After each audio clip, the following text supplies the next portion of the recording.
হিংসা দিয়ে জীবনে কখনোই উন্নতি করা যায় না। হিংসা আমাদের জীবনে স্বাভাবিক গতিকে রোধ করে, কিন্তু তবু মানুষ দেখুন না কেন হিংসাকে নিয়ে পড়ে আছে। গ্রাম বাংলার পরিবেশে এই হিংসাত্মক ঘটনাগুলো সব থেকে বেশি পরিমাণে লক্ষ্য করা যায়।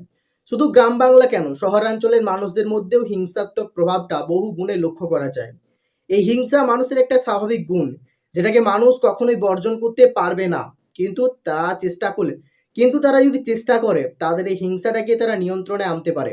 আমাদের কাজ হচ্ছে এই পৃথিবীর প্রত্যেকটা মানুষকে ভালোবাসা, এই প্রত্যেকটা মানুষের বিপদে গিয়ে তার পাশে দাঁড়ানো। কিন্তু আজকের দিনে মানুষ এটা করেই না। মানুষ অপরজনকে সাহায্য করার প্রবণতাটা একদম ভুলেই গেছে।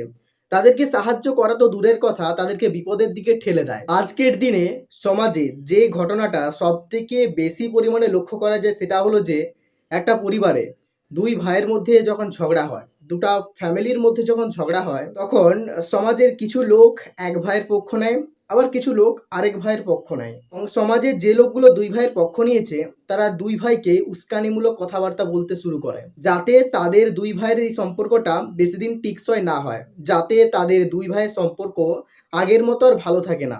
তখন দুই ভাইকেই যখন গ্রামের প্রতিবেশী মানুষগুলো ইন্ধন যোগাচ্ছে, তখন তারা দুজনেই ভাবছে যে গ্রামের ওই প্রতিবেশী মানুষগুলোই ঠিক, তারাই আমাদের সব থেকে কাছের এবং আমার ভাইরা আমার চরম শত্রু। তারা দুজনই এটাই ভুলে গেছে যে